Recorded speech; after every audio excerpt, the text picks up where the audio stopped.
Good afternoon, everyone. My name is Sandra Kropa, and I'm very happy to welcome you to this discussion and to this island. In the next 1.5 hours, we'll be diving into really one interesting, fascinating, in many ways, maybe even mysterious topic called floating islands and wetlands. At first, maybe it might seem that there are some pitches of green floating into the water, but actually they are living organisms, living laboratories, and dynamic ecosystems that are helping us to find solutions to really urgent challenges that we are facing right now if we talk about our environment. Today we will explore how these floating islands are built, how they can be used in Baltic region to improve water quality and also support biodiversity. We will talk what they mean for local ecosystems and what role they can play also in future of water management. And for that, we will have here a very interesting panel with experts from Estonia and also Latvia. I'm very happy to introduce you with Linda Greenberga. Linda is Skill Up expert, and her focus is on educational and skill development aspects in nature-based solutions. So basically, she's the right person to ask how to build a floating island, right? Yes, definitely. Hello. Alo Laas. Alo is associate professor at Estonian University of Life Sciences, and he's limnologist, hydrobiologist, whose research focuses on inland waters and floating island effects on lake ecology. Thank you for Good evening, everybody. Here. Kristel Panksep. Kristel is a researcher at Estonian University of Life Sciences. Her main focus is on water ecology and biodiversity, ecosystem dynamics, and collaboration in the Baltic region. She actually has made even global map of fish biodiversity. So you are the right person to ask everything if you want to know about biodiversity on these floating islands. And Rūta Ozola-Davidāne is a tenured associate professor at the Institute of Landscape Architecture and Environmental Engineering of the Latvia University of Life Sciences and Technologies. And she has both conducted research and led numerous international and national projects focusing on the development of different materials and sustainable solutions in water management. Good evening.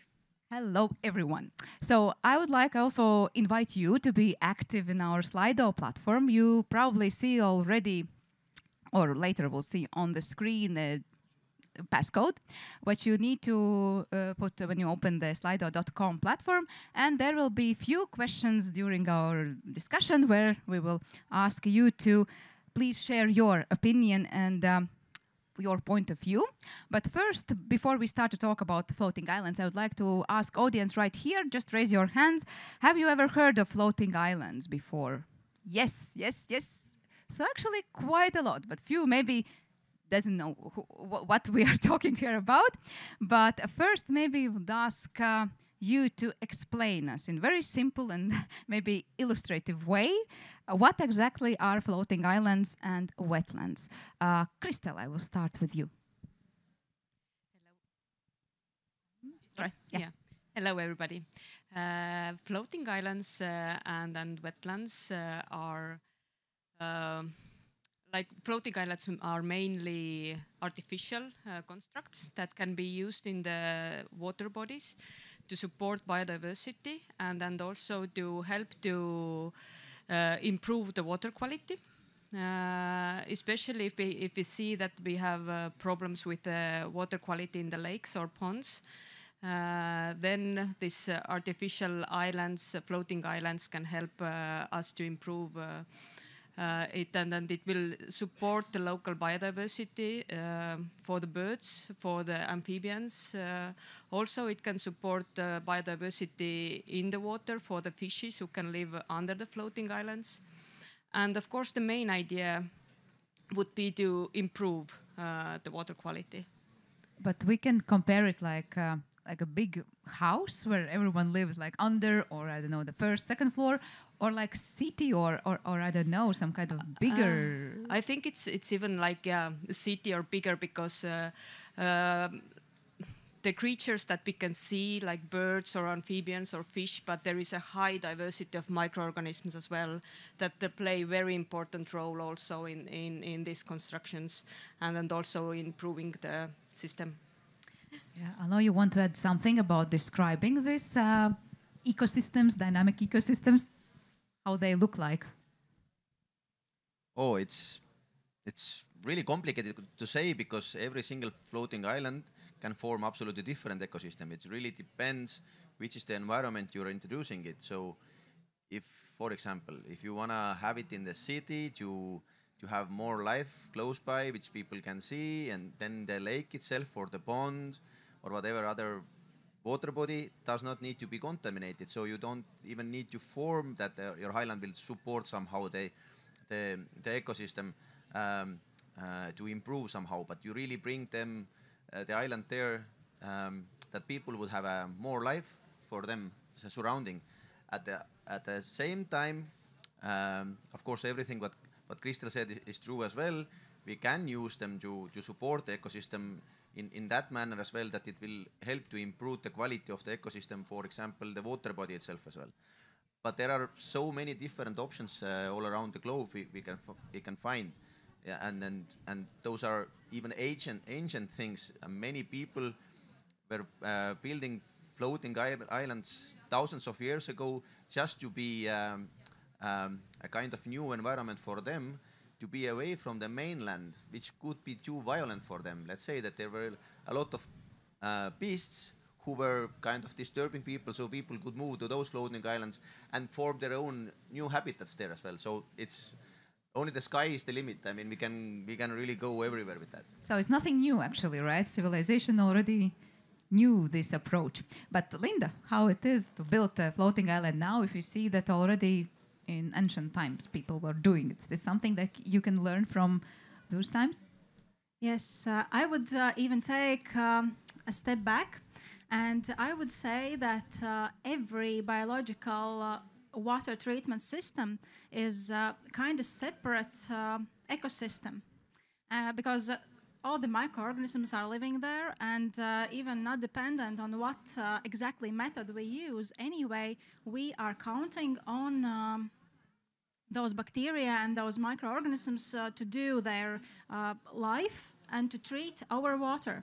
So basically, if the system is very complicated, if there is a lot of different species living on the system, if it's dependent on different influencing factors, then it's easier for the system to adapt to the changes. If the system is very simple, we have to take care by ourselves for the system to work. So these floating islands and constructed wetlands at all, I would say they are really complicated because they are very close to natural systems, and this is how we make them.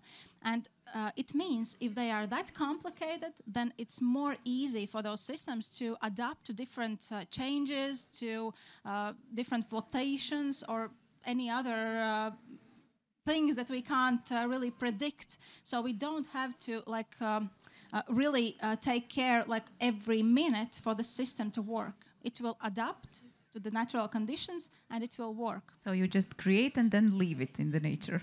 No, not really. I mean, never you can just leave the system as it is. You have to take care and do maintenance anyway, but it's easier for the system to adapt to the changes. But can you give an example? What does it mean, a simple such an island and a complicated island?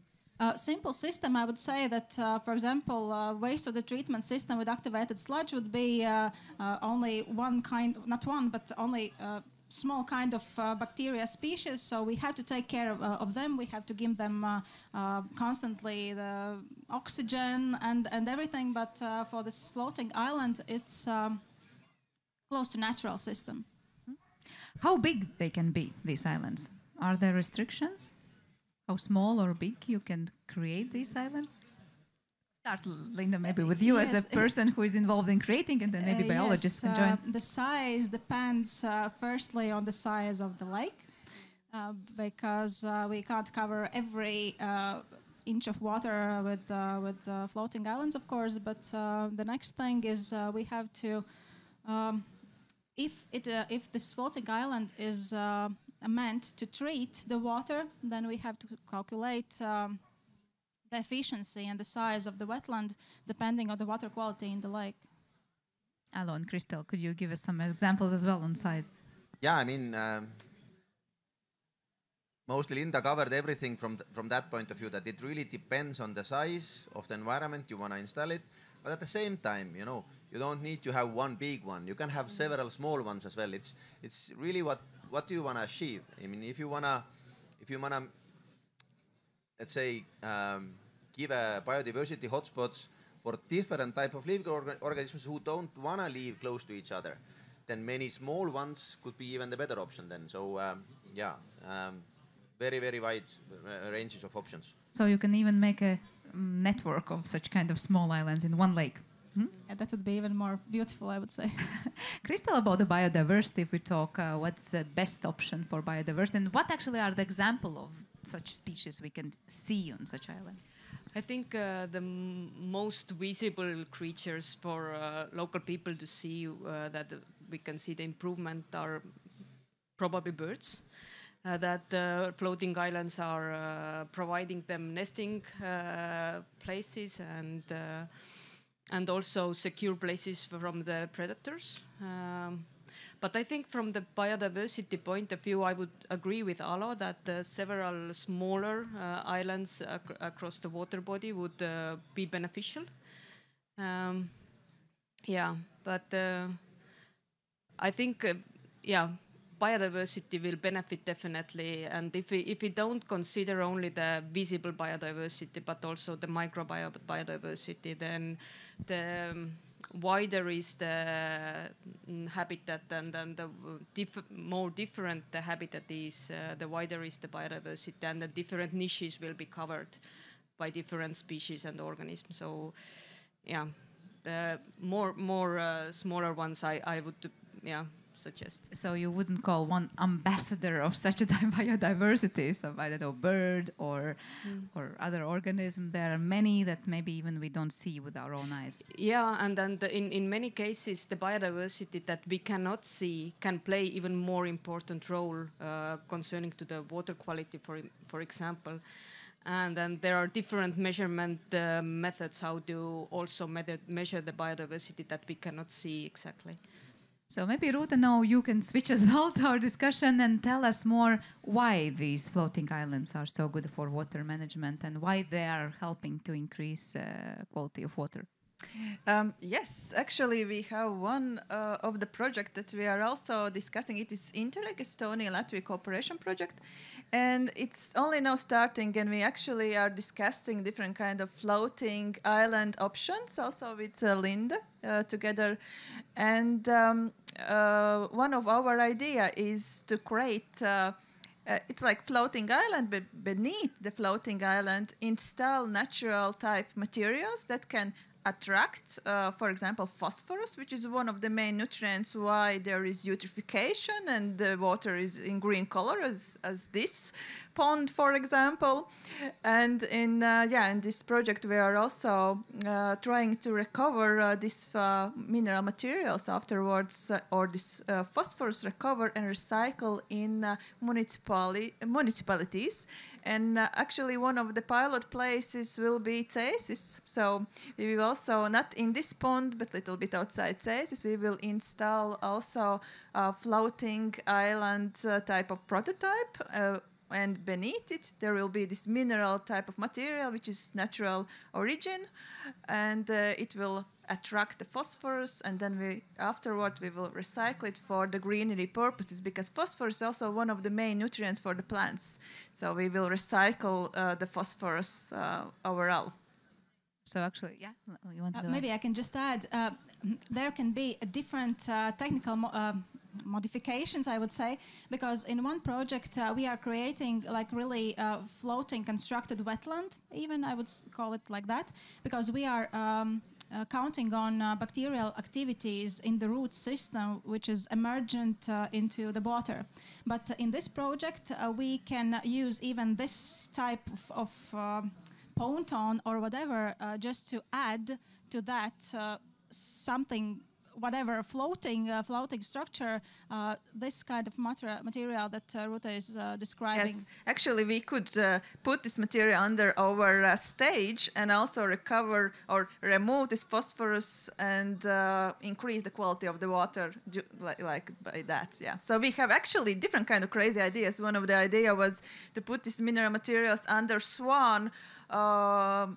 Swan houses. So it could be quite good option for the, maybe you saw at the second park there was this black swan, so maybe for them.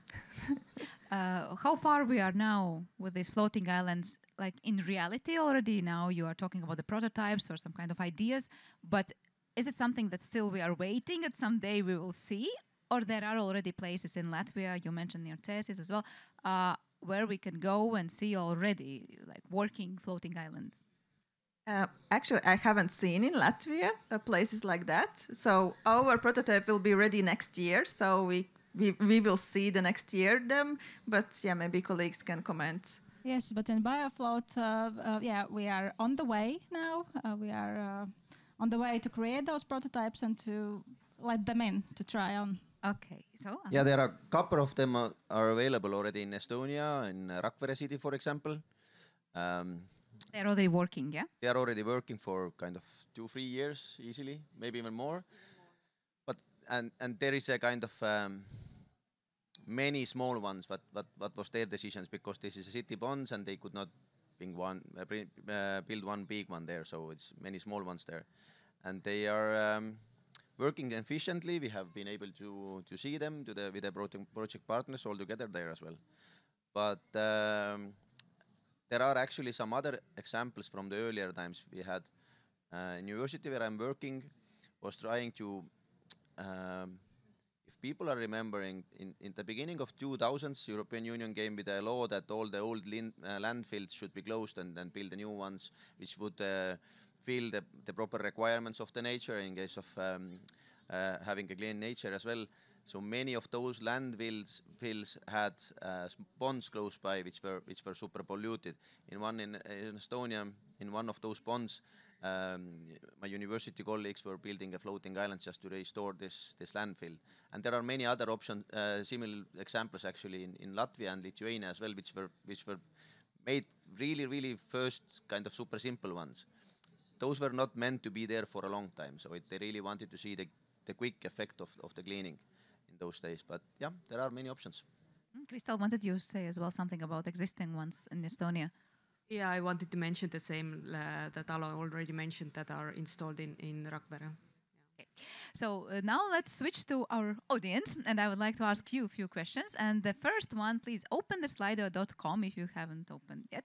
And you will probably see now on the screen the digits you need to put as a passcode.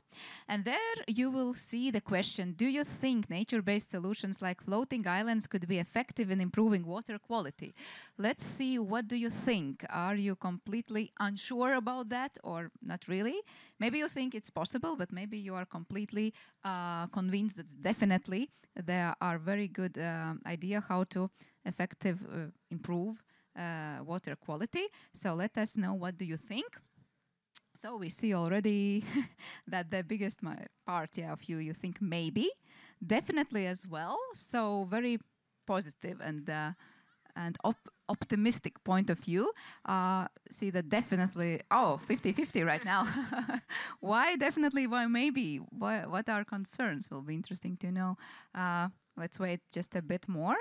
So yeah, now more you think that definitely. Okay, more or less we are seeing, what do you think? Let's wait a bit more. So still 50-50. What is your comment on this? I could comment. I would totally agree with maybe, because there's always a question mark when we start something new. And when I started to research constructed wetlands in Latvia, the first question was, it was years ago, the first question was what happens in the wintertime, and all those other simple questions that appear every time when you start something new. And in this case as well, we are on the way. I am sure that this technology works. It works in different countries, but there's always a question of the maintenance, question of other influencing factors. So yeah, let's check. So your other opinion, maybe or definitely? I'm also in the maybe side because it's really depending on the initial status of the water body, the quality of the water body's water. Because if it's really heavily polluted, then I think that floating island cannot be the only measurement to help to restore. And then if we have like lots of nutrients in the sediments, for example, then I personally think that some other measures should be taken into account. Alo, what's your opinion? Oh, I'm definitely from the maybe side. I'm a scientist. The maybe is always better answer than definitely. That's first. But the second thing is that doing something and not doing it properly and correctly, we can always ruin something. So it really depends what we wanna do, because in many times we are actually doing the half of the equation, not finishing the equation in a proper way. It's like, I'm just bringing super simple example. It's like, let's say that we wanna remove phosphorus from the lake and we find super nice solution for that, but at the same time we are forgetting that our floating island may put something else to the lake. Let's say we are using wrong materials, we are using some kind of plastic which does not like to survive for a long time, or winter will make an effect on that, or a very hot summer will make an effect on that, which we are seeing in our temperate zone much more frequently nowadays, that there are many really warm periods in our summers now. So we may even pollute the lake with other chemicals, for example, some microplastics.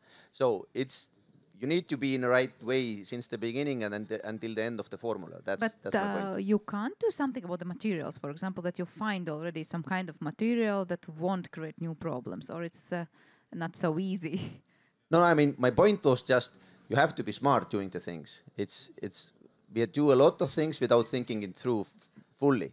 If you do that, you will avoid all the issues. So. Okay, so if you are smart and very precise, then you can go for definitely, but no, still maybe. Kristel and Rūta, you didn't say what's your opinion about definitely or maybe, or Rūta, you wanted to say? Yeah, sorry, Kristel. Actually, I would agree with Kristela because it depends of the water body, but definitely the combination of different kind of techniques for water bodies could be the best solution. So yeah, for me, it could be also maybe. Okay, but how we can see already visibly that this lake or a pond, or I don't know what else, need to be cleaned, or the water quality there is bad? Can you say, like, I know you are scientists, but say in simple words for all the rest of us, how we can see? Definitely the first thing that we can see that maybe the color of the water bodies is not what we would like to see. It's maybe very greenish or dark green. We can see maybe the floating cyanobacterial mats, smell the muddy or earthy smell. Definitely this is the way how we can see that something is wrong. So the other thing that we can see that maybe we can see some dead fish and realize that there might be some issues with the oxygen. Also, of course, if we measure the parameters, we can definitely see, but normally we will measure them when it's ordered. Like normal local people, they don't have facilities to go and measure. So I think the easiest way is to see that you see changes. Like last year, my water body was clear and I could see the bottom. But now I can see maybe only a little bit, and if I put my hand in the water and it disappears quickly, then there might be a thought that something is wrong. I have a question to our audience. Now just to raise your hand if you have ever personally see these things that Kristel explained, like let's say about this cyanobacteria, that have you really saw them on coastal areas or lakes? Here in Latvia, you probably all heard him. So majority say yes. So actually it's something that we visibly can see, that this, for example, lake needs a floating island, or there's a need for such a things around. Yeah, Linda, you wanted to say? I would add that if it's the situation that Kristel described, when you first year see everything looks nicely, and then next year something is bad, then definitely I'm not sure that floating island will now help out, because you have to consider if there are some inflowing untreated wastewater probably coming in, or other reasons why this happens, because floating island wouldn't solve this source of the wastewater coming in. And if those nutrients, those phosphorus and nitrogen, if they are coming in somewhere, then floating island probably wouldn't be the solution for that. So, but we can't take all the water out of the lake or of the ditch and treat it and then let it back. So we have to think how to not let this inflowing wastewater come in first, and then we can think about how to treat the water which is already in there. So floating island helps for the water that is already in, but Yes. you need before already to make sure there's no new input of this pollution. Yes. Kristel, please. Yes, I can bring some example that if you see the water on the floor of your kitchen and you start to wiping it, and then you wipe and wipe and wipe, but the tap is open. So you will continue to wipe it and that nothing happens. So this is what we really have to consider, that the input to the lake, nutrients input in the lake should be minimal or zero. Rūta, you wanted to say something before, or you just took the microphone? Yeah. No, I just was wondering about that. You asked so have you ever seen the water body if there's some eutrophication? Yeah, so, but actually we can see already. So I was hoping that everyone will put the hand up. So Yeah, but you see, we saw it also outside, but sometimes it's so naturally, it feels like, oh, the water is just a bit green color there. Maybe because it's city center and stuff like this, but actually it shouldn't be like this here. Let's ask again one question in Slido. Would you support installing floating island in your local lake or pond if it helped reduce pollution and algae? There, please, can we see the answers? And yeah, give it. Would you support? Or there's also option need more info. Of course, that always you can say need more info, but try to decide right now. So for a while, yes and maybe seems also need more info. Some scientists probably also in audience saying need info. Well, let's wait a bit. This information that is needed is probably how it will look like, because this is one of the most important things for locals who lives nearby some lakes. They are really interested how it will look like, right? So yes, the answer would be that it should look as some flower bed or something nice, definitely. Floating flower bed, yes. Yeah? Maybe someone has some creative ideas, so probably can share with the people who are installing these kind of islands. And yes, then we have landscape architects attracted to this project as well, and they are working hard in picking the right plants for those floating islands so it looks good. And again, we have winter times in our country, so we have to think about how it will look like in the winter as well. But so majority says yes. Surprises you that people say not maybe, but yes, most of our audience? Yeah, somehow surprises. I know that,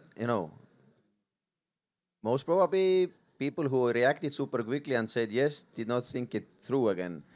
From that point of view is that we're asking one question, would you do it because of that things? We are asking, would you support installing floating island in your local lake or pond if it helps to reduce pollution and algae? And absolutely support. If we will prove that, everybody would say yes. But if you now think about other things, people are kind of picky, Do you want to have many birds living close by to you?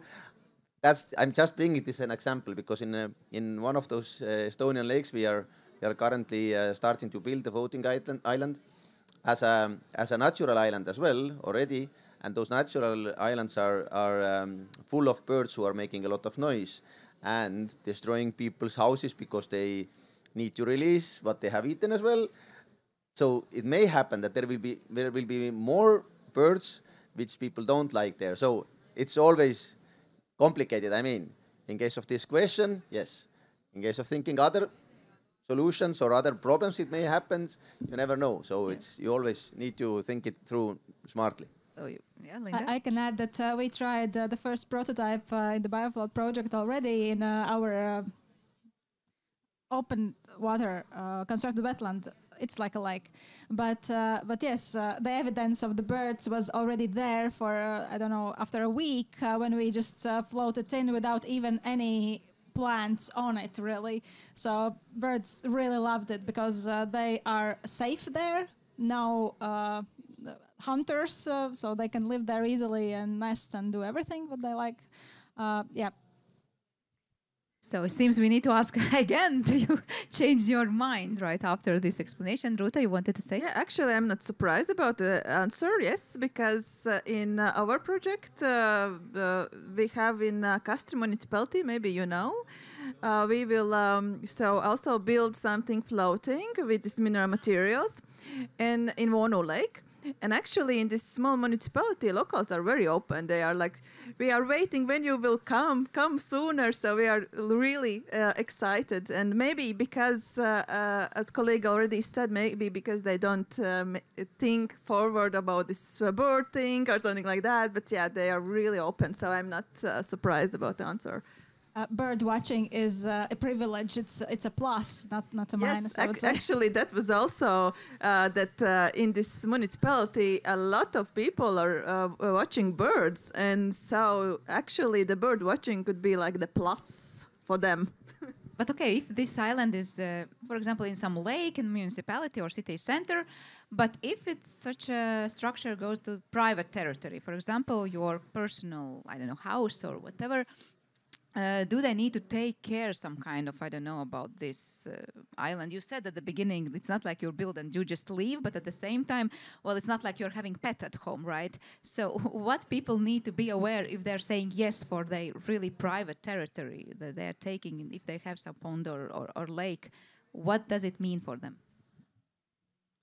In case of the lake in Estonia, which we have mentioned many times already, you never have heard the name. Name is the lake Põrmujärv, and Põrmu does not sound like a good thing, and it actually is not. It would be the simplest way to translate it means that if somebody have passed away, that's how the lake looks like as well, because it's in very, very bad condition. So it's a proper name for that lake right now. But anyway, people are really living surrounding the lake, and they really have this kind of bird issue because the lake is super contaminated. But it means that this is a nice food table for the birds as well, because the surface water itself is blooming, and there is a lot of food for the birds as well in the surface water. But it may happen that if it, I mean, first, as Kristel actually said earlier, or Rūta said earlier, that you may. It would not be the first solution to restore your lake with a floating island. I mean, the main idea of the floating island started to just really increase the option of the biodiversity inside of the cities where life was moving out. You know, you really wanted to bring some bugs, some insects back to the cities, some birds there as well, to have them there. And if that is your thing, what you want to do, and you don't really think about saving your water quality first, then why not? Everybody should have something close to their ponds if it's out from the real nature, because that was the main idea at the beginning. But all other things, you need to just think through them as well. It's like, what do you want to achieve?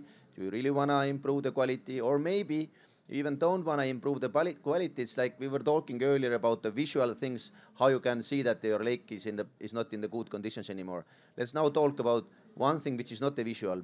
Many of the people have their kids in home, or the older people themselves like to go for fishing, and you have always went to your own pond or the lake close by, and you have been lucky sometimes getting big fish and some other times getting small ones, and now suddenly you're always getting only small fishes. This is another option which you visually cannot see, but you see that something is happening with your lake, and then you need to find out the ways as well. And just one simple example what the floating island can give you then is it gives the new hiding places for the fishes. So many small fishes need hiding places, but the big fishes need them as well to attack the bigger ones. And mostly the fish kills are happening in your home small ponds because they are just not deep enough, or they are just too deep and with a small water area, because our winters are still cold, we will have the ice forming, and a lot of issues which will come, which we don't see, but you need to think through, and you really need to set your own line. Why I need this? What does it give to me? Do I want birds? I'm happy with birds. Maybe I want some bugs. Maybe I want to deal with the water itself. So, yeah. About the biodiversity on these islands, you wanted to add as well something like if it's for private territory, what need do people keep in mind? Yeah, like Alo mentioned that it will provide refugees for the small fishes and also hiding places for the predatory fishes. But in the private, I think it's very important also to provide place for pollinators. So it could be one option that it will be not cut off like we are doing with our grass. But also the question was, should it be somehow maintained? Then of course it should be maintained, because if we wanted to remove phosphorus, for example, then we have to consider that the plants during the winter demolish, and then there is an option what to do with that, because otherwise the phosphorus that has been taken up will be released again to the water body. So definitely these artificial floating islands need the maintenance. Yeah, just shortly to add that I actually wanted to mention that earlier, but I already forgot.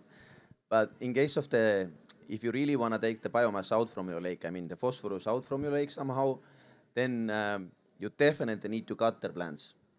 But you need to cut them before the winter, because the plants start to release the nutrients before they start to die themselves. It's mostly in our climate, you need to cut the plants out already in August, not waiting for the September. Otherwise, they already start to die and then release many of the nutrients back to the water. But how it goes, you said as well about these birds, if there are really places that attract birds, once you anyway have these nutrients back to this lake or pond, because these birds will give them back. So it's not like 50-50 the gain what you have. Kristel or Rūta, you want to say? Actually, I was thinking about that we are talking all the time about the phosphorus like the bad guy.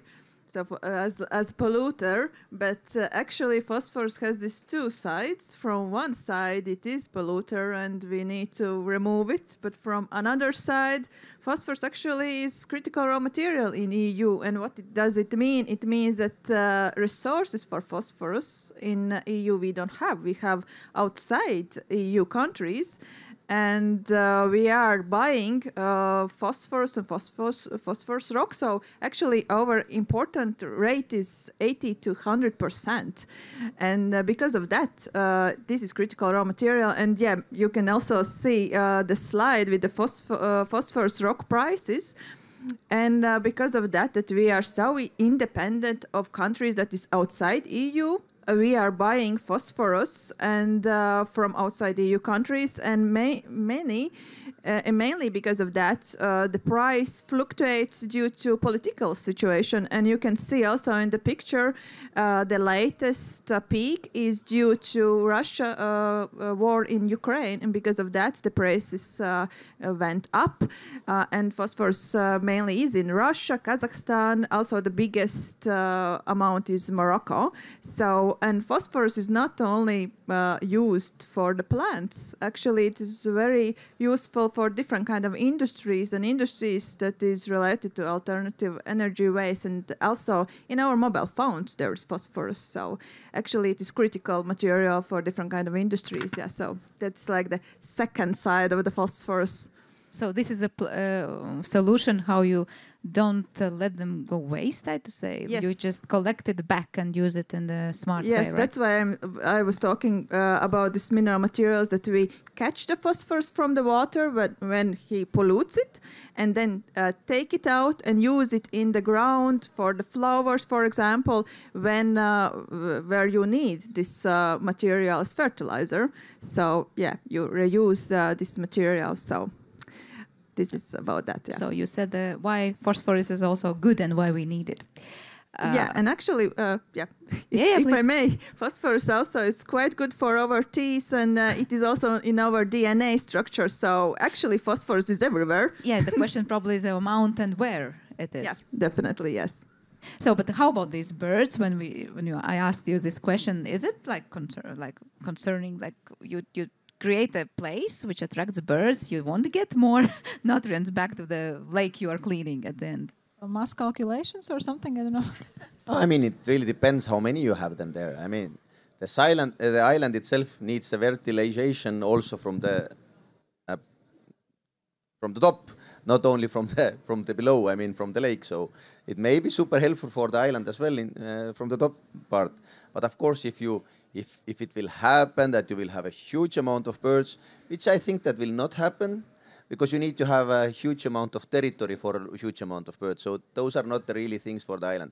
It's just they may increase the birds population which you don't want there. But if it's not your problem, getting a couple of pairs living in the island will definitely give you a nice Maybe other the option. small size could be the best. Small islands. So yeah, as Linda before said, many small ones, like a network of these islands, right? But in other countries, I know that the best example of reason why people choose to build constructed wetlands on the land or on the lake is because they are hunters and they love to hunt birds. So this is one of the reasons why farmers choose to build such a thing. Yes. So we already talked about the water quality and these indicators of water quality, and you mentioned a few of them already, but let's ask you one more question on Slido, and then later please comment on what is the most maybe important visual indicator. You mentioned actually I think more or less everything, but we see now in the like what we can guess what it could be. You said many, but maybe here you need to just write down your answers. Please write a word. What do you think would be the thing that is the most important visual indicator of poor water quality? We talked about the smell, color, but probably something more. And actually, maybe if you listen very carefully, you already could catch from the answers our experts said. And then maybe let's talk about it in the minute. So let's see. For a while we see floating blue-green algae, color, dead fish, smell, water is not transparent. Maybe a few more ideas. So maybe let's wait a bit more.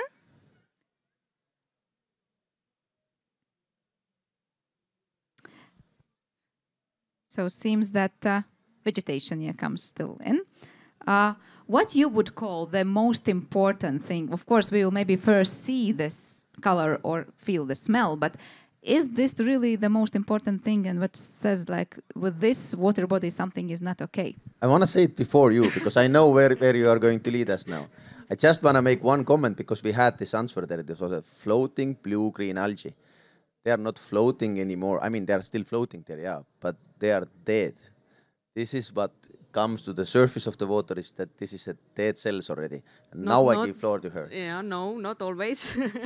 But for me, I'm cyanobacterial person, so I would definitely say that if we see that there is a clear change of the color of the water. And then you already, even if cyanobacteria is not visible with the naked eye, but if they are forming large colonies, when you take the water to your hand like this, and then you see like small spheres or this kind of filaments, then there is already huge colonies of cyanobacteria, and then this is for me the sign that we have a problem with the lake. And then, as Alo mentioned, that it's dead cells, not necessarily. They are dead generally when they are flushed to the shoreline, and you will not see then anymore the only greenish, but you are seeing now the bluish. And if the color is bluish already, then it's dead cells, and then cyanotoxins are released to the water. But the cyanobacteria, they have ability to float in the water column. So if it's very calm water, very calm weather, and nice sunny day, they are just coming on the top of the water body, and then we can see them. Because cyanobacteria is nothing nothing new or nothing that we should be like extremely worried all the time. They have been here 3 billions of years already. They have been the reason why we can breathe oxygen now. So they have really, really important role, and they are almost in every water body. But the problem with cyanobacteria comes if there is a huge amount of them, and then some of these species are starting to dominate. And even this is not the biggest issue, but the biggest issue is their ability to produce toxins. And this what should make us to consider that maybe something is really wrong with the water body.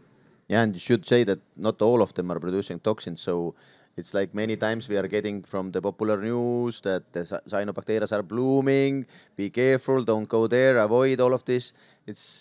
There are many. There is huge amount of species, but very few of them actually are producing toxins, isn't it?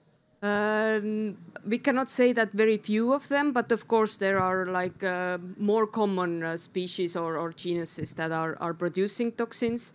And but even if the cyanobacteria itself is not able to produce the toxin, their cells, they have like a double-sheeted walls of their cells, and even if the cell itself is not producing toxins, these lipopolysaccharides are still irritators for our skin, for example, and especially with for the small kids or with the elderly people who have weaker immune system. So, but yes, not necessarily all of cyanobacteria are producing toxins, but many of them still do. So, but if we want to go to swim to some lake, the thing that we need to keep in mind is the water color, and if we see these bluish already algae on the shore, right? That's the like urgent thing we need to take. Generally, it's really depend. If it's like a really green wash water, then of course it's maybe not the wisest thing to go to swim there. But if you see just floating colonies there, and even for this water body, I would say that it's still safe to go and swim. Just be careful and wash yourself later, because we get the cyanotoxins are potent for us or toxic for us if we drink it and swallow it, or if we are using the water in the sauna and then the toxins are evaporating from the stones. Steam. Yeah. I mean, if you put the steam to the stone. Yep. Yeah. But otherwise, just to go swim and not to swallow the water, not to drink the water, it's rather okay. But of course, keep an eye of your dogs and then small kids. Yeah, Linda, you wanted to say something? Yes, I wanted to add that actually this plant growing in a water is a natural process. It isn't something that we will remove and it wouldn't happen anymore. It will happen anyway, but the problem is that this eutrophication is happening too fast in some water courses. And if it's too fast, then we see that it's too much of those algae or too much of water plants or reeds or whatever. So it's overgrowing and we don't want it. Rūta wanted to say something? No. But what to do when we see such a, for example, things in the water, or that we understand the quality of water is poor and bad?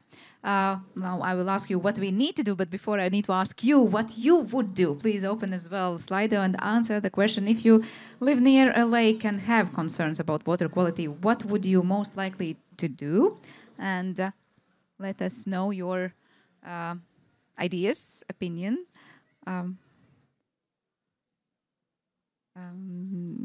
There already you can choose from either report to local authorities or avoid using, as we already can imagine, shares, of course, concerns on social media, or join a support local initiative. And not sure what to do. Let's see what you say. So report, of course, to local authorities, probably social media as well. Yes, we see as an answer, and avoid using. About the local initiatives, we don't have idea. We don't have any person joining it. But yeah, local authorities and avoid using water. And of course, social media as well is a bit like an answer. Linda, you wanted to comment on these answers? Yes, I wanted to turn this, your thoughts more in the practical way a little bit, yes, because we can do some things to feel better about this dirty lake, but I would suggest to bring on a little bit more practical things that we can do. So the first thing is we have to see if it's like really a lake, or maybe is a small pond in your property. If it's a small pond in your property where water is still standing and it's green and lots of plants is growing there, then of course no really floating island will help out. You have to remove inflow. You have to remove probably this suspended solid layer or sediment layer from the bottom. You have to remove those plants, and then you can think about the water quality, because there are two things that causes this algae blooming, I believe. First thing is like water. You take a water sample, and what is dissolved in the water. This is the first thing, and this is where this floating island could help. But the other thing is this bottom layer, which contains a lot of nutrients as well, and those plants as itself, all this biomass again, this is nutrients again anyway. So two sides for this, I would say. Yeah. Thank you for comment. Alo? Yeah, I really like the leading answer right now, which is avoid using the water. As a limnologist, then you should come and announce to all local municipalities, whatever authorities, almost every single day in the summer. We are the kind of a tricky thing for us is that we are living in a region where most of the lake are naturally eutrophic already. Even if we as a people would not be in here, those lakes still would be eutrophic, and this means that this phytoplankton growth is happening there, these blooms are happening there, they would not be as intensive as we see it right now. And that was commented by Linda earlier as well, that it's just they are more intensive right now. So, but anyway, my point is that those things will happen in those lakes. So a lot of them are really, really hard to stop. We can just try to first thing, but we need to try to manage that there will be no more pollution, or we need to just reduce it as much as possible.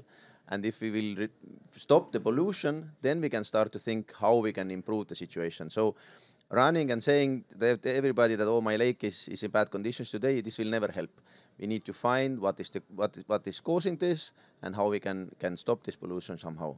So just avoid the water is the first thing. That's what I would do as well.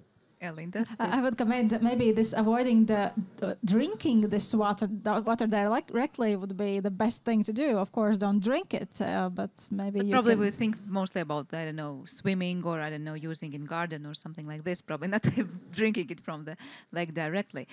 You want something to comment about these answers? What you expect as a right answer? Right? I was thinking about Linda's comment. If it's your pond in your property, then avoiding the water, yes, but to tell about local authority, maybe it's not the best option what to do. But yes, of course, if we think about the swimming and water quality in our world, then we also need to think about different kind of bacteria and also E. coli. And so I was thinking back to the topic that we were discussing about the birds, because actually birds is also putting in the water the feces. So it's also bacterial, can be pollution, not only algae, but yeah, there can be different kind of pollutants if we want to use that water, and not always we can see them with the eye. Linda, please. And if plants are overgrowing in a lake, it means that in water are nutrients. Nutrients are plant food, so we shouldn't avoid the water. We should use it for irrigation. Yes, so different kind of purposes, yes. Recycle phosphorus and nutrients. Yes, Kristel wanted to add something. I would like to add here one point concerning to irrigation water. So if the water body is like really, really highly seen with cyanobacterial bloom, then this water is not good for irrigation as well, because fast-growing plants take up the toxins. And then, yes, we will use the water. It will fertilize our plants as well, but I would not use it for the salads and then these fast-growing food supplies.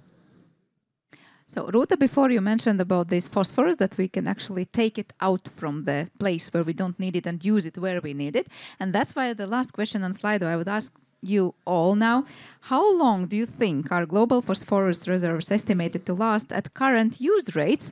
And Rūta, you will comment on this probably. Okay. But let us think what we all here who are here, we think about this. So how do you think...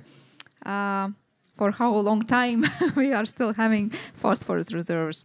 So there are already options that says like infinite, it's recyclable, over 200 years, 50 till 100, or less than 50 years.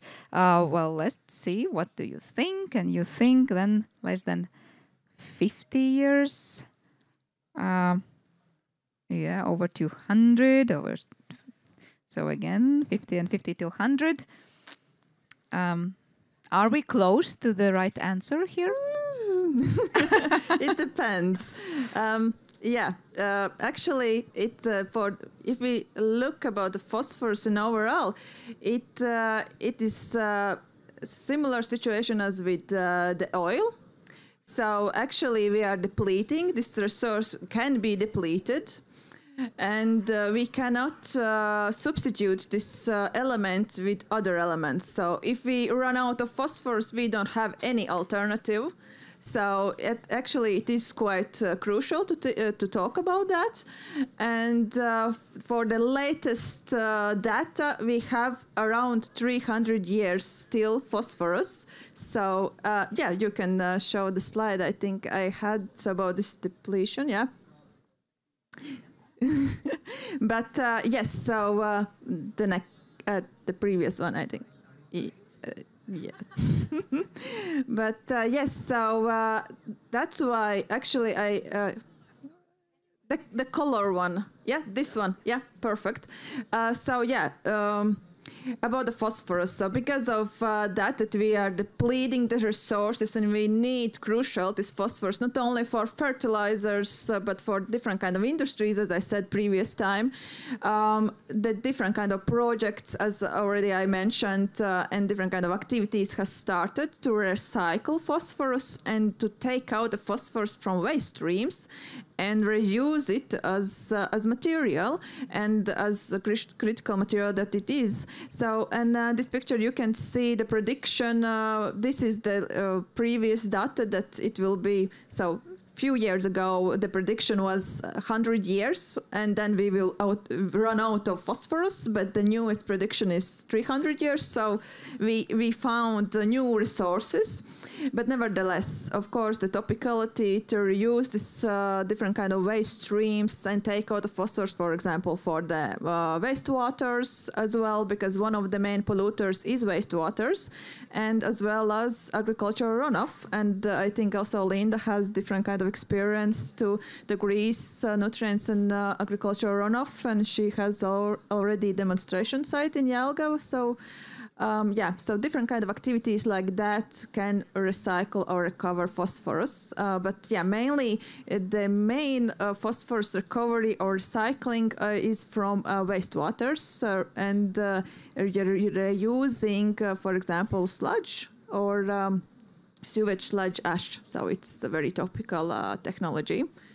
So do you agree that we are actually thinking mostly about phosphorus like, oh, it's something bad, as you mentioned before, and something we need to get rid of, but actually we need to switch in our thinking about this valuable resource that we are taking off? Definitely. We need to get rid of, for example, in water, but we need to take it out and reuse it for the plants and for different kind of other industries. There's different kind of crazy and interesting ideas. For example, to recycle phosphorus that is in batteries and reuse it as fertilizer. So there's different kind of projects and activities. Yes, that's very topical right now. Yeah, it sounds like, easy, you just take it out, but technically it's something complicated to take out phosphorus from these lakes. Yes, we are talking about the wastewater. Then again, two sides for that.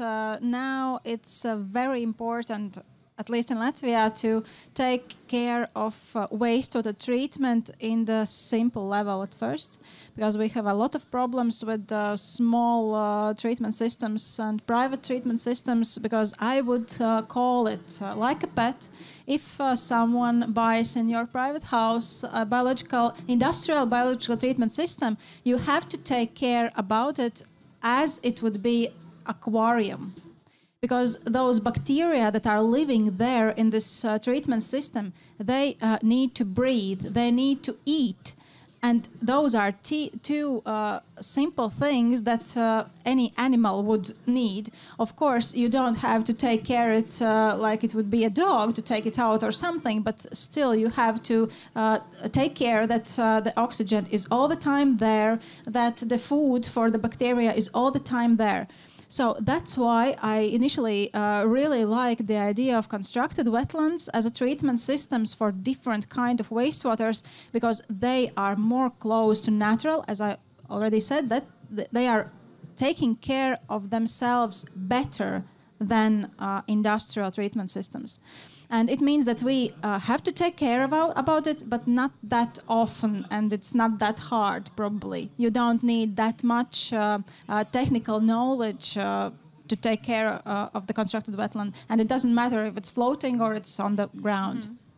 Yeah, I just wanted to add actually about this Nutriloo for projects that we are working on.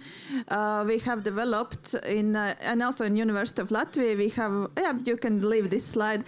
In University of Latvia we have developed mineral materials that already comes from the ground, for example in Baltics, and actually it's quite a simple technique. So this mineral material absorbs or catches selectively phosphorus, and so the techniques can also be quite easy and not so so serious or so complicated.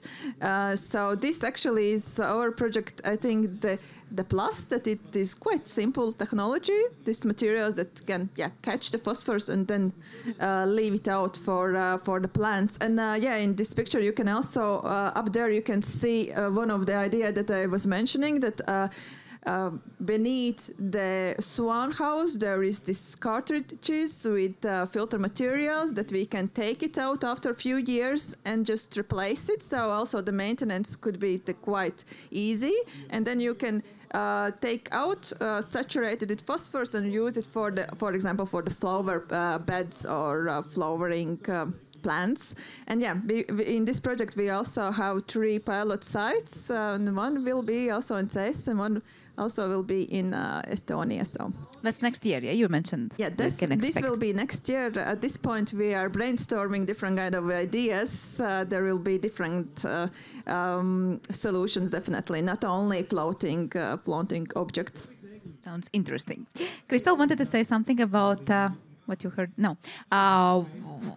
Can we learn something from other countries? Although I think you mentioned before at the beginning of this discussion that there are already in other places this kind of islands, maybe more simple or not for so long time designed. Is it something we take from others, or for each site, each lake, you need to have a separate solution and you kind of invent every time everything from the beginning? Can we something take? I mean, definitely we can take, but as I said many times already, and we all have repeated in here, the first ideas of those floating islands was really to increase the biodiversity. So not really to try to heal our water bodies or reduce the pollution in the water bodies. So that part is definitely what we can take from there. And we can also take all those bad examples, because as I brought as an example that people were not considering that they can pollute the waters as well in case of the microplastics, for example. So, and that's what we are taking from there. Building our own floating islands right now, we are really considering to avoid those errors that has been done. So, yeah. Yes, one more thing is that the floating island should really float. It shouldn't be sinking island. So yes, the buoyancy of this material should be considered as well and calculated, so it keeps up the water level.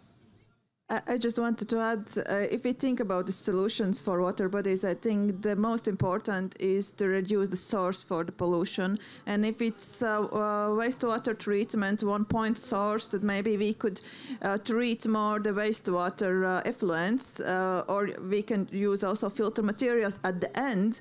But if there is some pollution that comes from agricultural lands, that maybe the solution that is also in the working constructed wetlands could be the best option. So I think it depends of the pollution source definitely, and then the technique what will be chosen.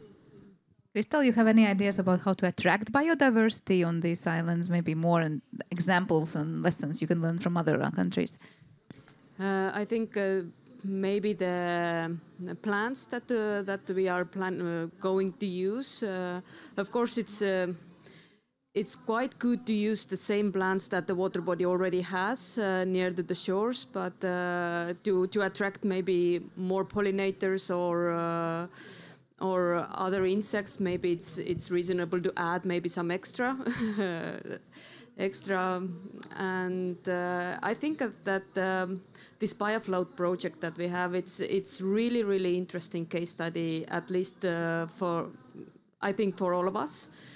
To see how it really works in the natural system, and in case of Estonian lake where the water quality is really bad. So I'm really excited to see that we have had now one full year. Then we have collected water quality parameters and measured cyanobacterial biomass and the toxic cells, and then everything else that we can measure. And then now when we start installing the island, we still have 2 more years to see the results. And I think this is a very interesting case study. And I also communicated and introduced our project in International Cyanobacterial Conference. And this idea was for this community also very interesting, and it's not only that how it will work in the end, but also just how these constructs will work. And then the next conference will be in New Zealand, and then I will hope to show the results of this project. It's in 3 years. Yes, the results will be interesting for me as well. And the first thing with those plants and biodiversity, probably we pick some plants that are really tasty for the birds, and they will just eat it, everything. But yes. Yes. Yeah, maybe just to comment that people like beautiful things, but people need to understand as well that the beautiful things needs to be in their own nature. So if you build up a floating island for your lake or for your community lake, making it beautiful may be the most wrong way to go. It depends what they understand with the beautiful. Yeah, but I mean, it's like you need to avoid to bring invasive species to those areas where they should not grow as well at the same time. So you may ruin the environment in that way as well, thinking wrongly. So That's what you mentioned at the beginning, right? There's one step and you're already in the wrong direction. Linda wanted to say. Yes, but in this case, I think we are the scientists here that do some practical research. I mean, there is one way when you go in a lab and do something in your small box, but we are going outside the lab. And all those influencing factors are influencing our results. And this is even more interesting. But I don't think that we should be in some way be afraid of those floating islands, for example, because this research and this study site will be easy to remove. When something happens, it's one few hours and we just take it out and everything is just fine. But we are doing some research when we really build the thing in the real existing sites in wastewater treatment systems or in agricultural fields where is like 1 hectare area, and then when something goes wrong, well, it's much more complicated, it's right? more complicated, yes. But in this case, I don't think it's something frightening. So mistakes won't cost so much in that meaning. If you have any questions to our panelists, please raise your hand. There is still a few minutes time for your question if you want as well. Just let me know. I will give you a microphone. So is anybody ready to ask question? Or yes, I see you. So just a second. Hello, and thank you for a nice discussion. Maybe be a bit controversial question, but as you know, all the lakes eventually turn up into a wetlands. So should we actually do anything or let them be? Because, well, we have a lot of very important wetlands. Maybe that's the way, we're just trying too much. Thank you. Who wants to answer? It's a very interesting question. Thank you. I think we should do something if we want to live here. If we want to abandon this place, then of course we can let the nature take its part. And we could even say that in Latvia, if we wouldn't live there anymore for a while, then here would be a woods and maybe some peatlands. That's it. 1%. My comment would be that sure. But do we want to have them happen as quickly as they're happening right now, or we want to, prolong it? I mean, naturally, it would not happen as quickly. It happens so quickly because of us, because we have made some wrong choices in our history, and it's actually not the long-term history, but short-term history in case of the nature itself. So, if we want to stop those quick processes, it does not mean that we will stop the process itself fully, so it will still happen. Yeah, I totally agree with Alo. Yeah, definitely. We are with our activities, fertilization, agriculture activities, wastewaters, and so on, as to drain. So different kind of things that we are already doing, they are intensifying this eutrophication of an overgrowth. So actually, if we help to reduce it, we just slow the process down. So. Kristel, you also wanted? No. Just agree with the with everything. others, yeah. Other questions? Someone else wants to ask? Feel free. We still have a few minutes if you want. Deciding? No. The questions can be in Latvian as well. They will be translated. So. Seems that no. Then I will ask you a question. What is the best indicator that we can see that this floating island really works well? So it's not sinking, probably that's the best already, the first what we see. But otherwise, how you really measure success when you build such a floating islands? I can just explain what we are planning to do in case of Estonian lake. We know that the floating islands we are going to construct and install to the lake does not really treat the lake itself, because the lake is too big for that. But what we want to confirm is to find out what would be the best solution for in case of plantation for this floating island, which could at least a little bit take out the nutrients and take it out as efficient as possible. In case of this Estonian lake, we are going to have a high frequency monitoring platform close by. So it means that we are we are getting the different water parameters after every 10 minutes. So you are measuring oxygen close by this island, chlorophyll fluorescence, which is a kind of a proxy for the chlorophyll itself. What we see when the phytoplanktons are blooming or growing there. So what we plan to do there is really to measure close by and then a very high frequency after every 10 minutes. But having another measurements in other parts where we don't have those this island, and this is in Estonia. It's a small kind of a reservoir type of lake. Means that it has a flow through.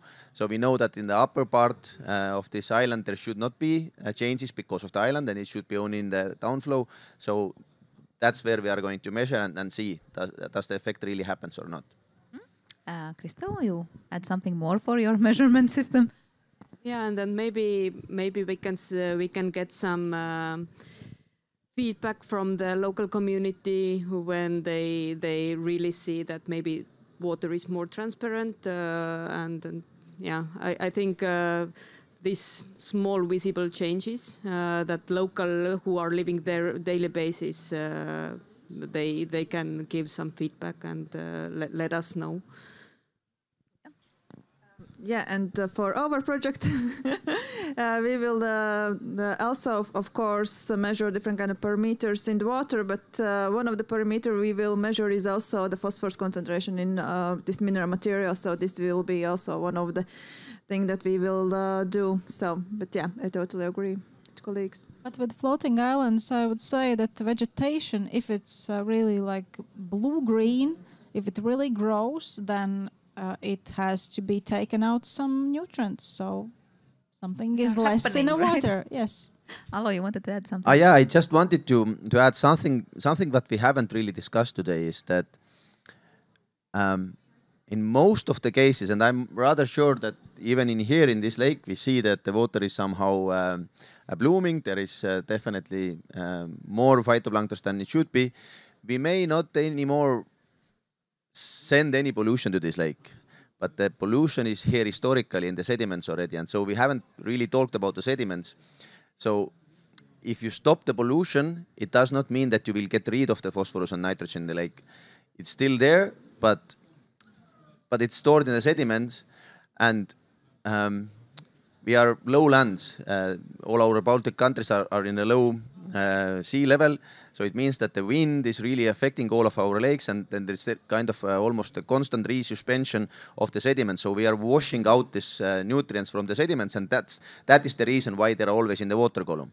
One thing what the floating island will do as well is that it will help you to have less turbid water. So if you put something on top of your lake, it means that the wind does not affect the lake anymore as heavily. So it means that the resuspension itself from the sediment should decrease as well. It should go down. And if you avoid that your phosphorus and nitrogen will be released from the sediments, that is how you help your lake as well. So the floating island can purify or can make your water better just giving a shelter. So that's another and thing. Less what we waves, haven't discussed. yeah. And less waves, maybe, yeah. Yes, very interesting. So more and more aspects we are hearing here, and as well saying, like, if we would ask again, would you agree to install such an island on your land? That maybe someone will say yes, then at one moment no, then again yes. So that's the process of decision making. But we started this discussion with the title Mysteries of Floating Islands. I would ask you all, what is for you personally, I don't know, the biggest mystery of floating islands, or how you see these structures when you are so deep into the research and constructing of these things. Still, like, you step one step aside and say, is there a mystery for you still if you think about these installations or creatures? I can Rūta? maybe start because I'm not expert in floating islands, but we will have something floating. So, and I think as our project is quite new, I think your project will be still soon ending, or it will be still running for 2 more years. So. Oh, okay. Sorry. Yeah. It's okay. You have already two more years, but yeah, I just wanted to say that for us, maybe there's more mysteries because we are only now starting. But for me, definitely, one of the mystery will be after what time we will need to take it out, this mineral material, and how much the phosphorus will be attached to this material. So this will be the biggest mystery, the time frame for me. Yeah. Kristel? I think in our case, the mystery and then question mark for me would be that can we see even a little change of this cyanobacterial community that is there? That if we even can see that it's little bit some other, even if it's still cyanobacteria, but some other genus is more prevalent there, then we already see some changes, and then this is still question mark, and I'm very eager to see the results. Mm-hmm. Yeah, while we still don't have the island yet, the mystery point for me to solve is really when to cut the plantation, when to cut the plants in this island, because we cannot get rid of the nutrients just putting them into the plants. Those plants needs to be taken away from the lake and put away from the lake. So we really need to find when is the best moment to do that. As I mentioned earlier, we know from some other earlier experiments that it should be in August, but what is the best time for those plants which we are going to cultivate on that island? It's still a mystery. So. And for me, probably the measurements and how to calculate the real efficiency of this floating structure. Because I can easily imagine if you take a pipe where water comes in and then there's treatment system comes out, so you measure both and everything's clear. But for this, there are so many influencing factors, and how to divide them and say that this is because of this island, this is because of something other. So, and to conclude, the final question, how do you see the role in the future of these islands? Because we already mentioned that's one of the alternatives, how we can also treat the lake, and also, as Alo many times mentioned, the focus is more on attract biodiversity here. Do you see them like a very, niche product somewhere, or you will see it, in every second city or even private territories as a thing that people will choose to create? Yes, I would definitely say that this is a future thing, and all those naturally based solutions that we can see for improving water quality, this is the future for us, because all those nearly natural measures that we do, they are future. They are innovative. They are future.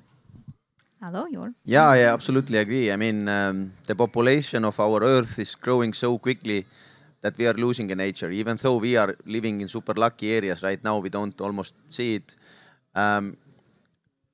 Everybody would think that I'm pessimist now, but I'm optimist from that point of view, that probably most of our people here in this meeting will see that the population growth is going to extend really rather quickly in our areas as well super soon. This means that we would have less nature. That would be one option, how to introduce more nature in the highly populated areas. So that is where it started somehow. So. Mm-hmm. So. Optimist, pessimist? Optimist, of course. Yeah, I also see the future of these nature-based solutions from the biodiversity point of view, and I really see that with new methods that we get to measure biodiversity, we can also measure the effect of these islands better and better, and I'm optimist. Yeah. Mm-hmm. And Rūta? Yes, I totally agree with the colleagues, but yes, if we think about water treatment in general, not only surface waters, then I think this switch from different kind of chemicals that is mainly used, for example, to reduce phosphorus in wastewaters, so in general, the switch from chemicals to natural materials, for example, as this natural filter materials that can be also used in different kind of settings, not only for the surface waters, then yeah, I totally agree, and I would love to see more floating islands and floating objects that with this additional aspect to treat the surface waters. Yeah, the additional value, right, on yes. that what is already. Thank you so much, and thank you for this discussion. I hope that you had a lot of new ideas and insights how we can look into things in our nature and these nature-based solutions. Rūta Ozola-Davidāne, Kristel Panksep, Alo Laas, and Linda Greenberga. Thank you with applause, let's say. Yes. Sorry, hi. Before the group picture, I just want to thank you all for being here and traveling here and joining us at the stage. And also for sharing your insights and knowledge about floating islands and about Bioflow project and Nutriloop Works project as well. And fingers crossed, we're going to see the floating island soon here in Latvia and in Estonia as well. Thank you. Thank you so much. And yeah, have a nice afternoon and fruitful discussions also tomorrow. Thank you and goodbye.